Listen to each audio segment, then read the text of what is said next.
Um, so this will probably be included in my work. I'm on a high doctoral program in Denmark, so it will probably be included in that particular piece of work. Even if it's not, it will be included in my next big book. So this interview will be published. I'm saying hang on to everybody. I'm doing about 7 interviews in all, and I want to see what the information is in front of me before I actually send transcriptions for final approval to everybody. So you will see your answers. You can correct anything that you said. You can delete anything that you said. You can withdraw from this process at any point that you want, and you'll have the final word on what is said in the interview. The ethics committee of the University of Aarhus is very, very, very, very, very clear that the interviewees must be extraordinarily happy with what's being done.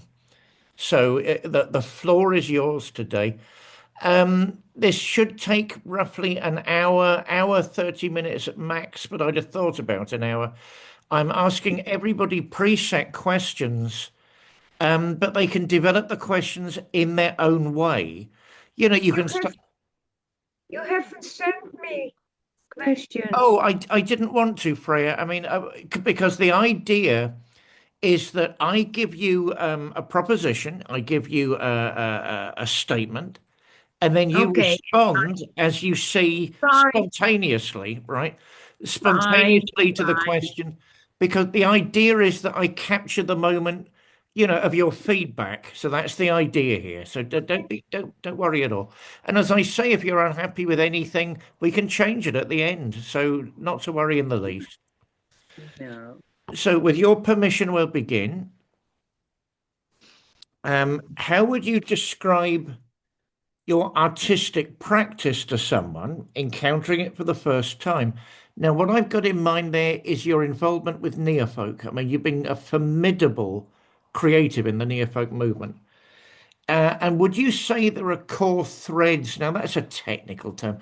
Are there central ideas? Are there central symbols that you always go back to create art? What do you think? I don't know. I mean, whatever I have done in the neofolk music has been centered around the runes and Odin Yeah. and Voluspa and Eddas, which is basically my, I hate the word religion, but my life's philosophy and spiritual practice. That goes as far as my recordings are concerned and my performances in various countries. So the general thread is basically the introducing and promoting the runes and Odin or Wodan in my terms. I And love that your. reminds me, have you read my book?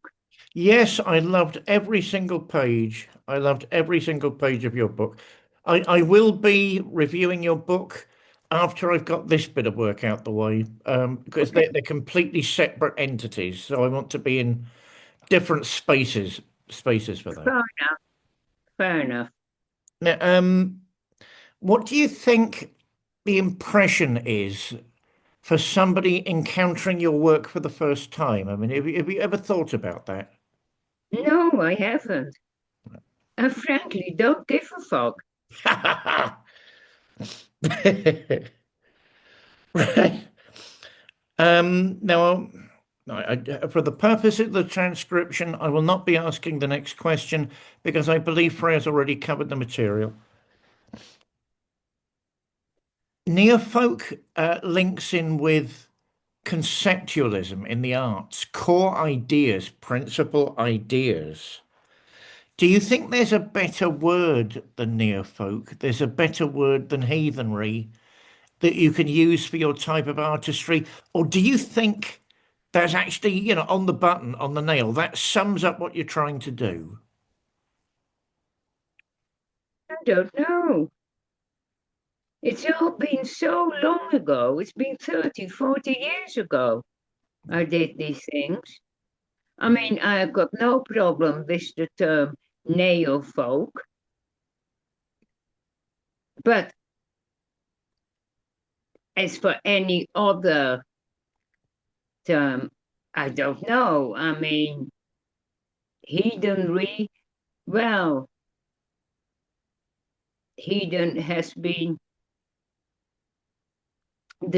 distorted by so many, it's fractured all over the place.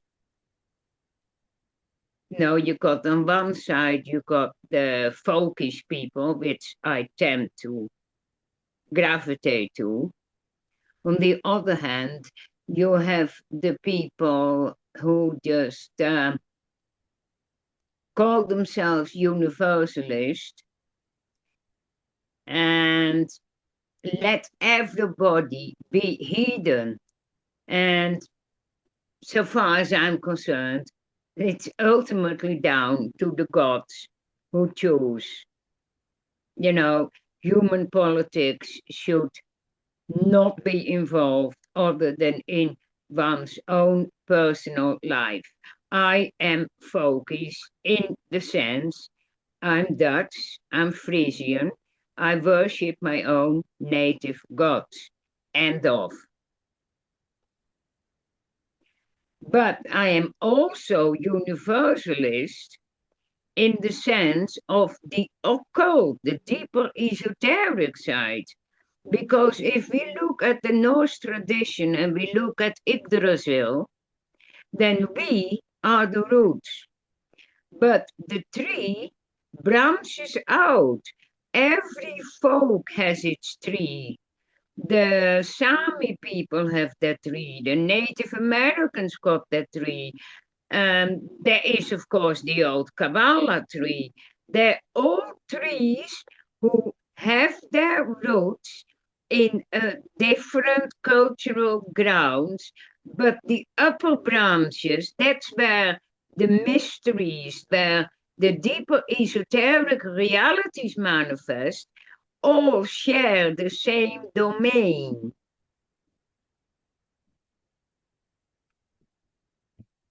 Very, very interesting. My next question. Many people, and I think a lot of them follow you. I think you've got a very strong following. Many people are drawn to contemporary works that reactivate older cultural materials. Now, that can be either as music, that can be as poetry, that can be as prose, that can be as worship. What kinds of traditional symbols, stories, rituals have most strongly molded your imagination? Now, you've mentioned Woden, obviously. Anything else, Freya? Partial to a bit of Nietzsche and a bit of Crowley. Say something about the Crowley thing, because I think that goes missing in lots of people that talk about you. I mean, that's a part of who you are as a person too. Tell us about the Crowley thing for a minute. Well, what can I say? I mean, he was very controversial in his time, as I am in mine. He has been accused of a lot of things, like this excesses, sex, drugs, and rock and roll. What in his time was absolutely outrageously condemned is now completely and utterly normal.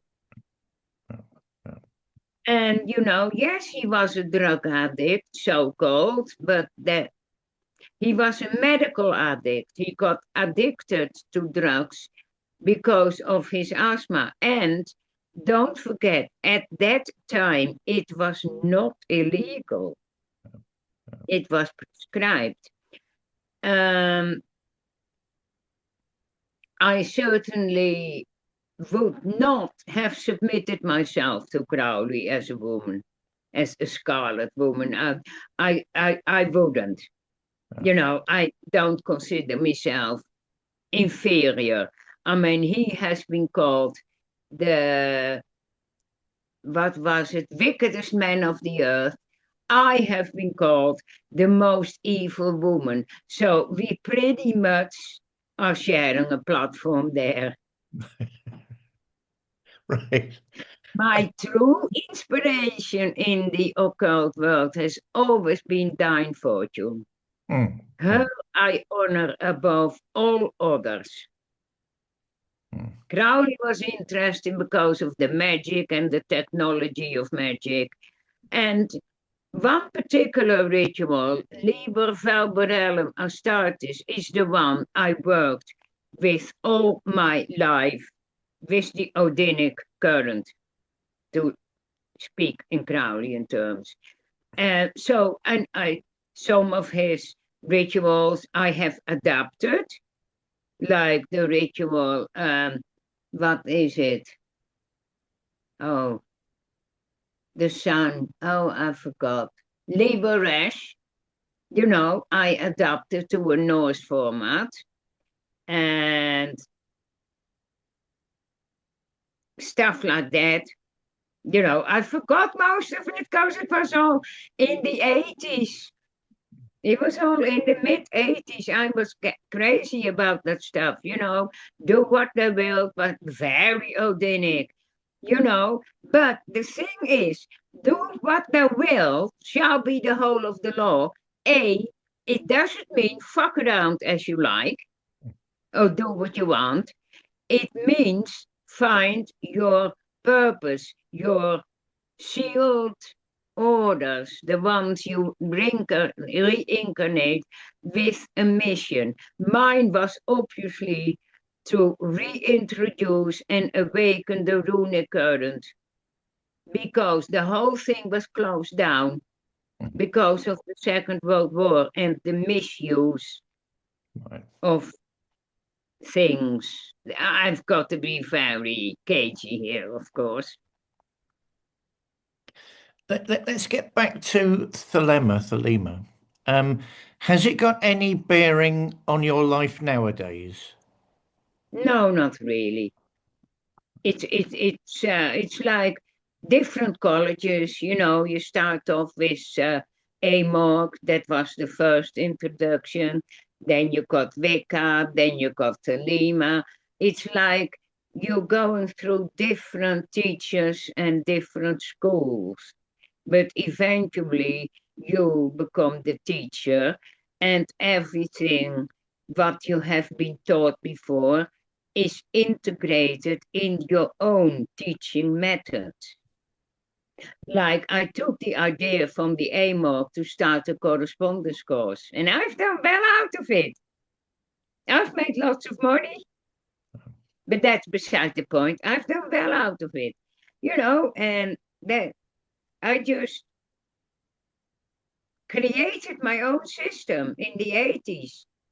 I changed Wicca, I introduced a lot of Wicca to the Nordic stuff, and people consequently started getting Nordic pagans. They started to turn their coven Nordic, and, Norse Wicca.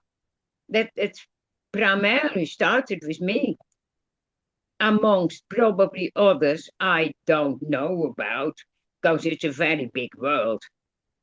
But I know the influence I had. So, I, yeah, perverted it from Celtic into Nordic. Who called you the wickedest woman in the world? That was a woman who plagiarized my book, Ah, Those Who Don't. right, right. Yes, Well, I cursed the crap out of her. I tell the story about what I did. I remember reading that story in your masterful book recently. Yeah. What's your reaction to it nowadays? Is it sort of forgive and forget, or was that a step No, too forgive far? and forget is a Christian indulgence. I am heathen, I take revenge. Hell, Rituals, because that is a part of ritual activity. What rituals do you currently engage with? nothing. Nothing. Okay. No. Right.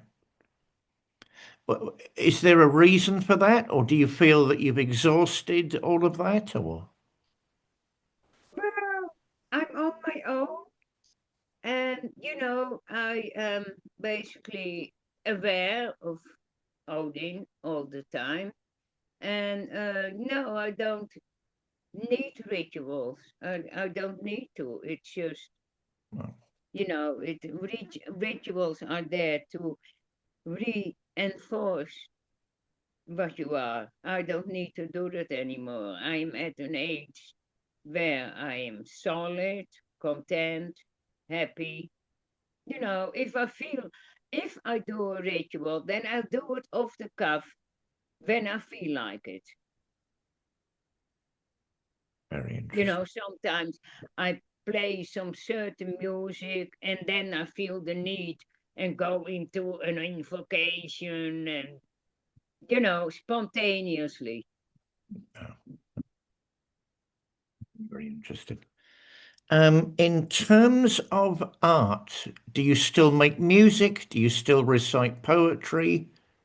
Well, I have done recite a few poetry for Michael Elaflos, a Greek. Uh, I suppose he's part of the Neofolk scene, and that should be out sometime. It's just hymn of the sun, some Orphic hymn. You know, I don't know why people want it because when I listen to it, my voice is really bad. Why the fuck they want it, I don't know. I, I But can I can only speak from my perspective. I think you've got a wonderful voice. I always did do. mm, Um, yeah, sometimes people are the worst judges of their own skill sets. well, I think it has to do with with hearing your own voice in your head rather than you hearing my voice, and there is a distance, Uh, uh, acoustically speaking. uh, But yeah, I've done the odd poem by Ian Lordley. He had one which I recited, what ended up on Facebook. If people ask me to, then I'll do it. Record it and send them the file. You know.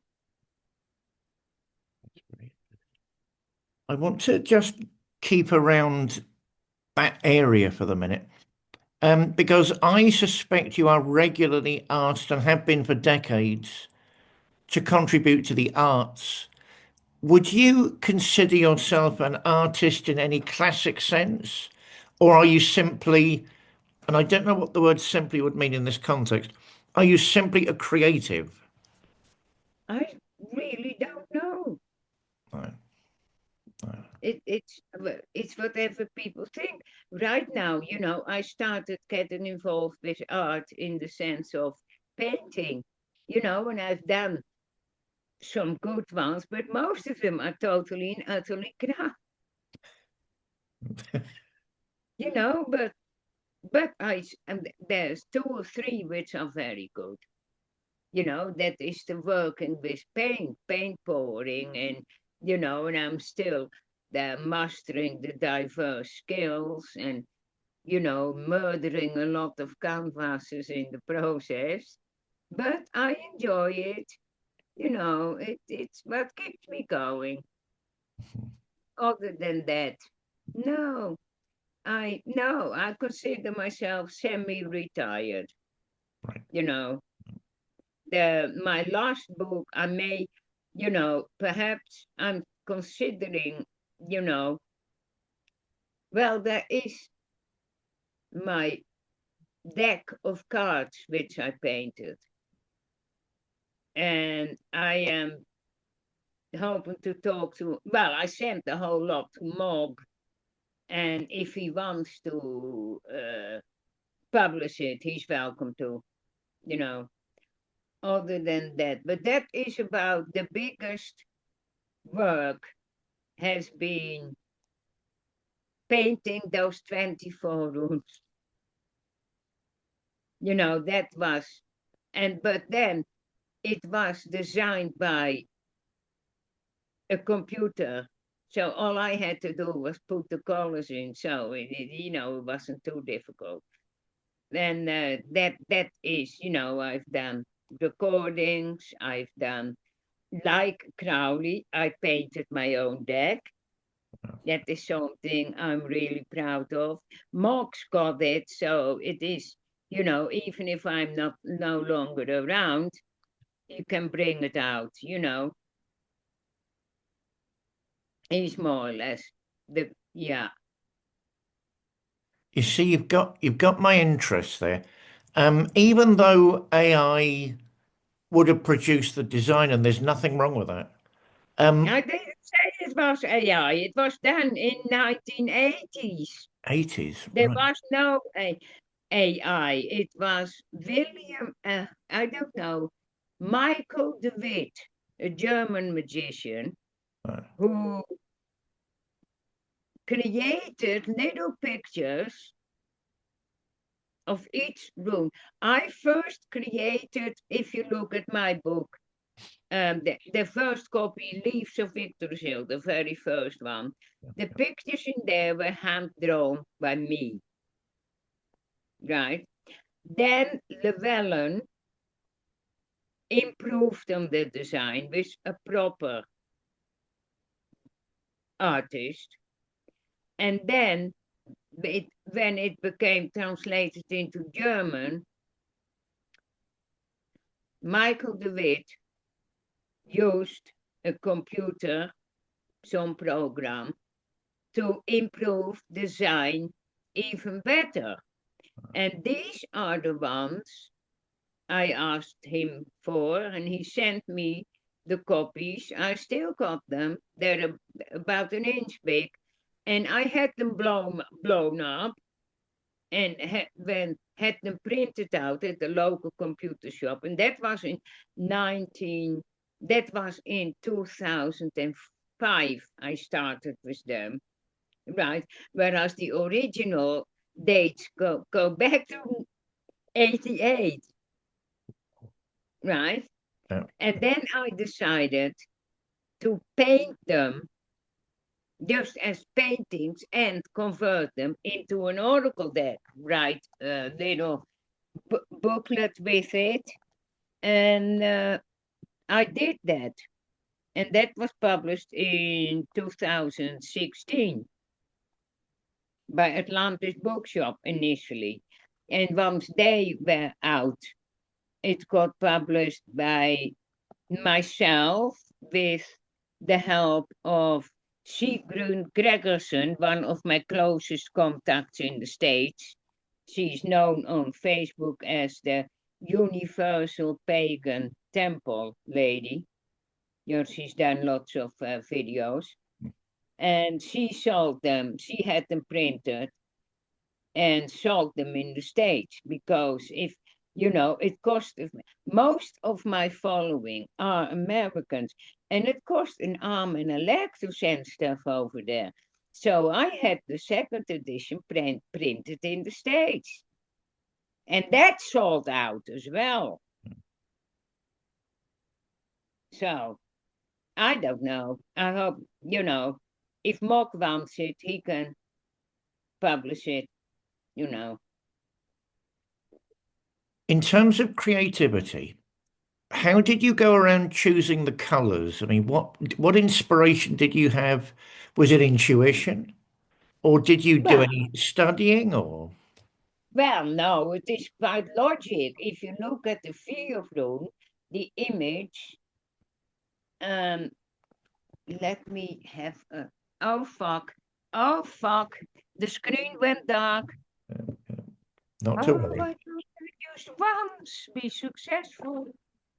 Not to worry. Not to worry. Right, I'll try.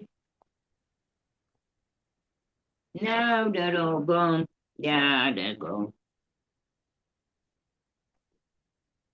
No.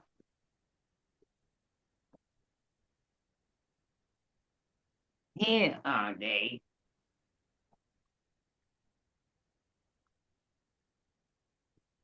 The colors actually,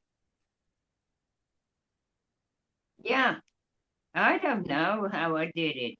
I mean, if you look at Theo, they're cows. Cows are brown. The sky is blue. The environment is green.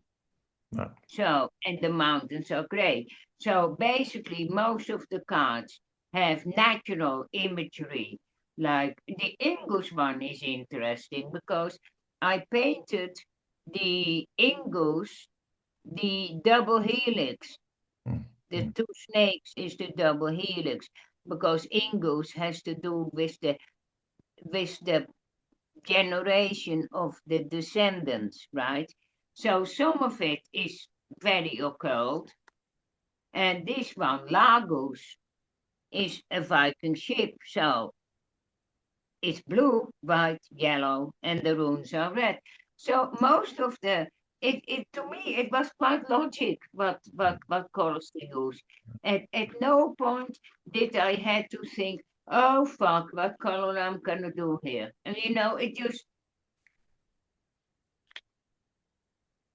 it it was just self-evident. Right. Excellent. Excellent. We'll move on to the next question. Okay. That was a perfect answer, by the way, for what I wanted. Um, your work, I noticed, is often discussed in terms of building bridges. Now, that has caught my attention. Lots of people say about you that you're a bridge builder. Sometimes they say between north and south. Sometimes they say between east and west. Sometimes they even say between older materials and newer materials. Do you think you're a bridge builder? And if you are, in what way? Right. To answer the first question, yes, I am a bridge builder, but not between east and west and between north and south, between north and west. When I started off, I got involved with the AMORC, Rosicrucians. I consider them part of the Western mysteries. And then I became involved with Wicca and I got involved with Dine Fortunes stuff. A lot of my first book was inspired by Dine Fortune. So what I did, I took stuff from the Western mysteries and interpreted that as a basis for my runic workings, like my division of the three ether for divinations have the three colors, yellow, blue, and green. No, yellow, green, and red. These colors come out of the Western mysteries. And all the stuff I adapted from the Western mysteries and created or cross-fertilized it with the Northern mysteries. And then, of course, after about doing that for about till 1988, I then started crossing the bridge the other side by doing runic lectures and Nordic rituals for the Western esoteric community like the Oxford Golden Dawn Society and others. So it has been weaving bridge building between the West and the North. And the second part of the question was? But in what way have you activated that? I mean, let me evolve the question because I noticed lots of people describe you uh, as occupying an in-between position. So I suppose if you're a Yes. bridge builder, what do you think they mean, and is that true? I don't know who said it and within which context they said it, so it's very difficult for me to answer. Fair point. Do you feel that whoever these sources were, they've hit something? Well, again, I don't know. I don't know who the sources are, so how can I possibly, as I said, the first time you asked me this question, there was a corollary which you didn't repeat. What Yeah, was it? between older and newer materials. Well, yes, that I reinterpreted the bits from the Eddas into the modern occult context. Like I decoded the Volusbouw and linked it up with the sequence of the Futhark runes. That is using old material, reconstructing it into new material. I did the same with Havermal. I took the Runetaal from Havermal and postulated these 18 spells from Havermal. I postulated which runes would be useful. And from that, I looked to Santeria, to the African tradition, where they work with one main deity and two auxiliaries. Mhm. So I put that principle into the Havermal spell, like the first one, gives help to people in sorrow and anguish. Okay, now what kind of runes would you use? First of all, the field rune, and then two more. I can't even remember what they are. I have to look it up. It is a pain in the ass, but it all takes too long. But anyway, I interpreted although for each of those 18 spells, I found or reallocated three runes. One main one, which is the subject, the object matter, and two, which are the subject matter, which you can adapt and then work that spell. And people have been working with it. So this is, yeah, old material reintroduced. I also, in my music, I I did Havermal from a second person perspective. Like, of course, I couldn't do it in the first person because I'm female, right? So I put it in the second person. I am addressing Odin and telling him what he did. I know thou hung on the windy tree rather than I know I hung on the windy tree. So I changed it there and very subtle changes, and used that is old material which I reused. And I am entitled to do so because it's my bloodline. I am a Frisian vulva. I descend from Aslaug. If anybody on the planet has the right to do it, it's me. That is wonderful. Thank you. We're moving past the question linked in with biography because I think Freya's covered that, and we're moving to the question afterwards. Neofolk, occultism, both of those currents, both of those creative currents talk about symbols, paintings, music being charged. It has an energy, it has a magnetism. Now, sometimes that seems to mean history. Sometimes that seems to mean emotion or even taboo. Do you think your work has charged materials? And in what sense? In what sense is it charged? Is it empowered? Well, yes, I think my music, because of the chanting of the runes. I give a practical example of Galder, how to I mean, it's not as perfect. My voice is 40 years older from when I first did it, and I also smoked a lot of dope in that time. But that is something that is charged. The sounds themselves are charged because they resonate. That's all I can say, if that's what you're looking Oh for. yeah, but is there a particular type of power or energy that you use? No, Right. not consciously, no. Mm. No, this no, not consciously. This comes all from the subconscious or from whatever is overshadowing me at that time. Right. Usually, oh, Very interesting. Very interesting. We'll move to the next question. Um, a lot of your work is iconographic, the runic work, the runic paintings are iconographic. Do you have a particular process or sort of routine of working, or is it all spontaneous?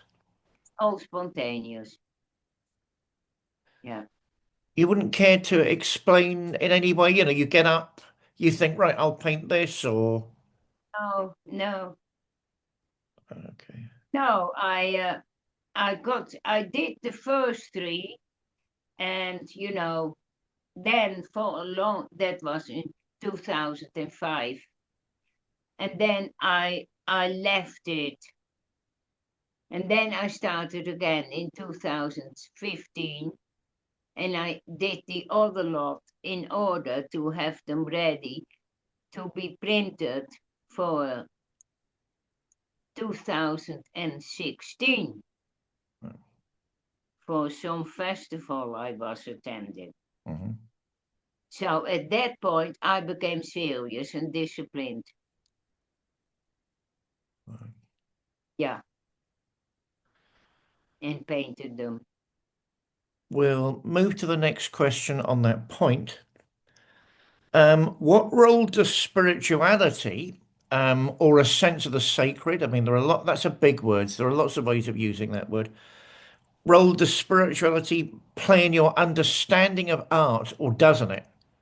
Do I, you think, right, I don't know. you don't know, I've never thought about it. right? Okay, okay. For the purposes of the transcript, I'm moving past the next two questions, and we are going to the section on mood and atmosphere. My dear friend, do you think there's a creative connection between meaning or interpretation and mood, atmosphere, in your creative work or in your performance? I mean, you're a performer as well. Do you think, right, I need to understand the ideas here before I do anything, or do you just throw yourself into it? I throw myself into it. Yeah. Yeah, when I go on stage, I just pull out all the stops. Yeah. I was looking at something a couple of days ago with you reciting, I think it was Galdra on stage, in a remarkable dress costume. Does a lot of thought go into that, or again, is it spontaneous? It's all spontaneous.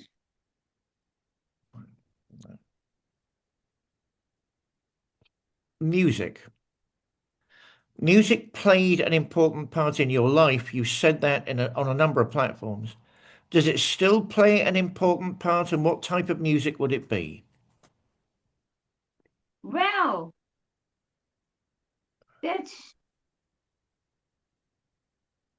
I have a lot of music on YouTube I listen to. I have to say, most of it is from the 60s, and it's all from the Vietnam War music, protest music from the 60s, when I was about 16, 17, from that era. Apart from that, Wagner, of course, The Ring, Pirates of the Ring, Wardruna, Faun, Heithen, Munkor, all the better bands, the ones who came after, but are in fact a lot better.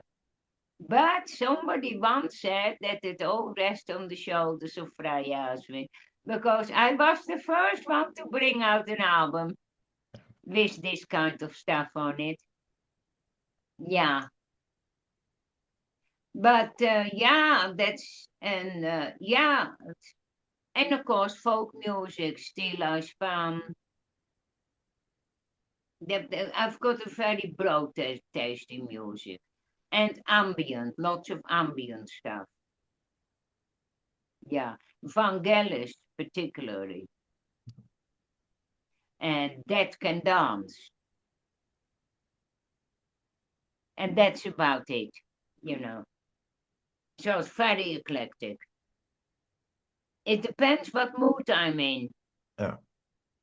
Very much. If I'm really in a fucked up mood, I play this 18 something, 18 Tchaikovsky, which is to do with the war and cannons, and you had the French music, you got Russian, I play that, or if I really, really want to connect with the old man, I play the third part of Heaven and Hell from Vangelis, which really plugs me in with Odin, then I really look for that music. And of course, the Doors, an all-time favorite, the Doors. I think you're a trailblazer, but you know that, Freya. We're coming up to the last few questions. What do you think contemporary society most misunderstands about tradition?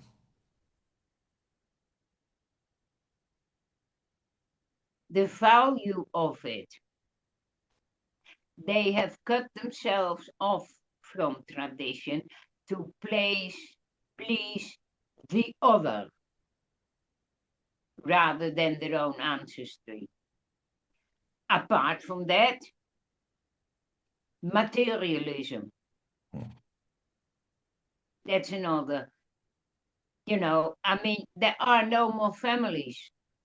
Like if you look here in Spain, the street where I live, you look at the opposite house, the opposite of the street, there's 3 houses. And they're all occupied by the same family. You got the grandparents, the parents, and the children. They still have this family structure. We have lost that in Northern Europe. It's part of it, of course, is the Industrial Revolution. People from the country moving into the cities looking for work. But, it's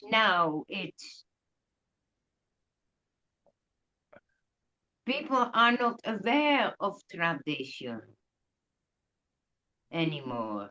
They're cut off it because they put their attention and resources accommodating aliens. And no, I'm not referring to extraterrestrials. But again, I've got to be careful.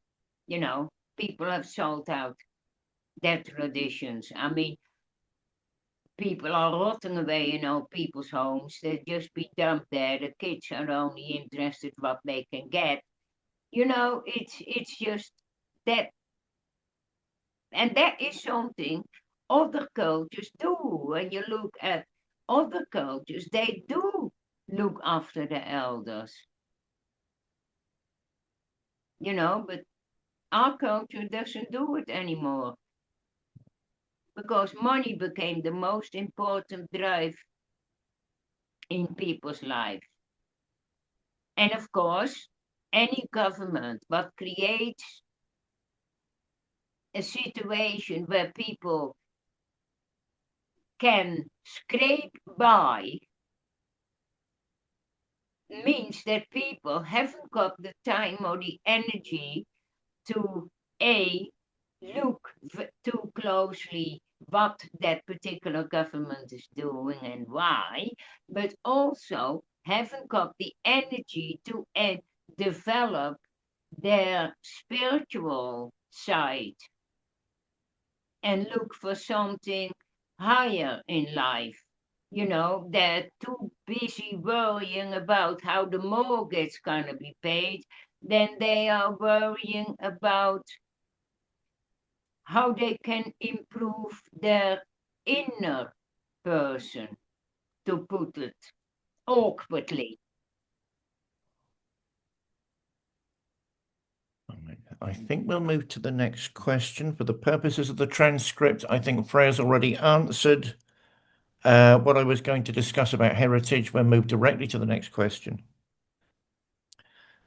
Freya, looking back across your own career, has your relationship with history and the past changed at all? What I've got in mind there, was it very positive once? Was it very negative? How do you view yourself, Europe, the world? How do what's your relationship with your understanding of the past? Well, my personal past has been, the first 20 years have been absolutely abysmal, as you can read in my biography. But aside from that, my impersonal past, well, it's, no, it was not, no. The, the past, unless you go really back to the pre-Christian past, it's not good. Again, people selling out for foreign Abrahamic gods rather than sticking to their own traditional gods. That's where most of the misery in this world is caused by Abrahamics, especially the most violent one, the latest branch of that poison tree.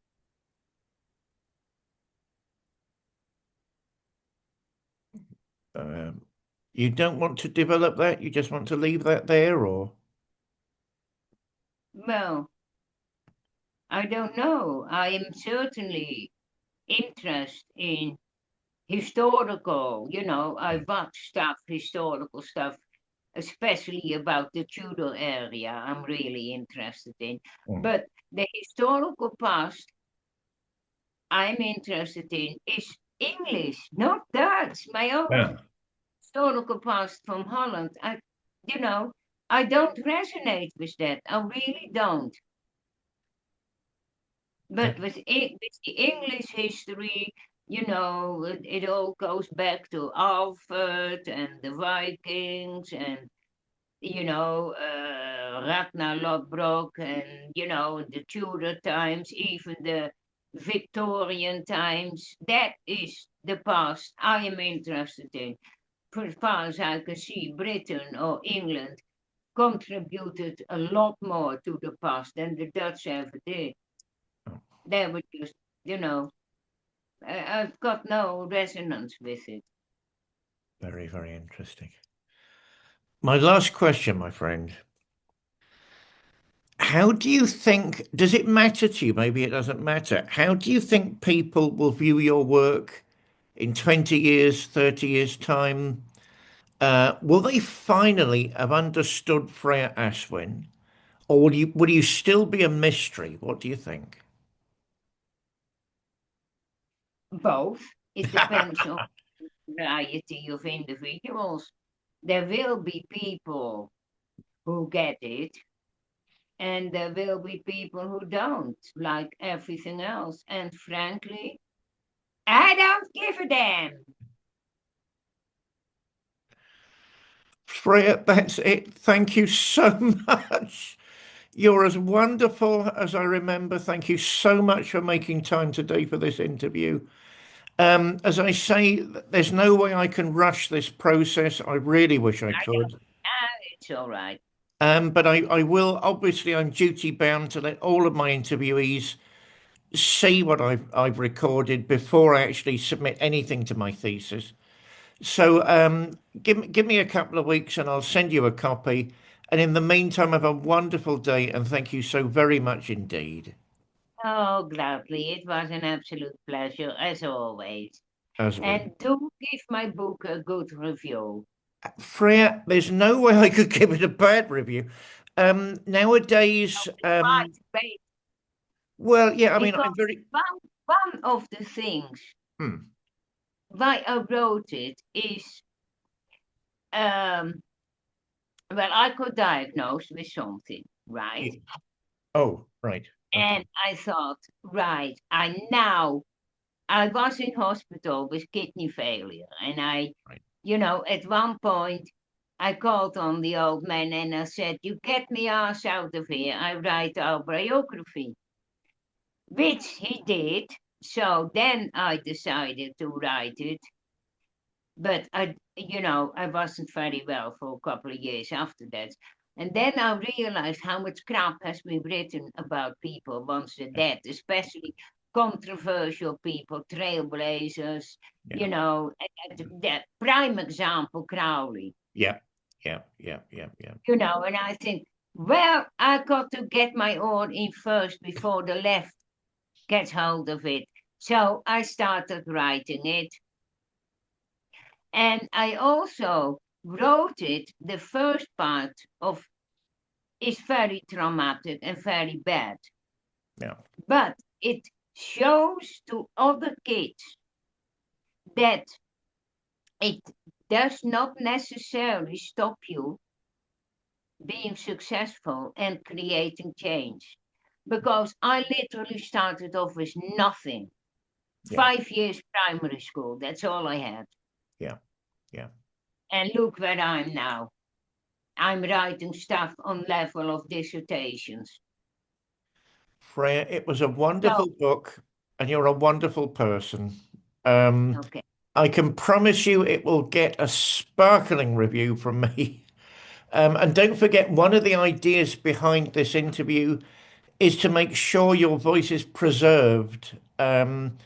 Yeah, none of us know what people are going to say about us, but at least I can help preserve your voice in a way it should be preserved. One thing about my book, my biography, it's totally and utterly honest. Yeah, yeah, It's raw, yeah. it's real, and it kicks ass.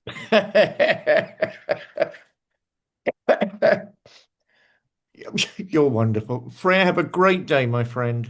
You too, David. Take Best care of now. luck. Bye bye now. Bye. Bye bye.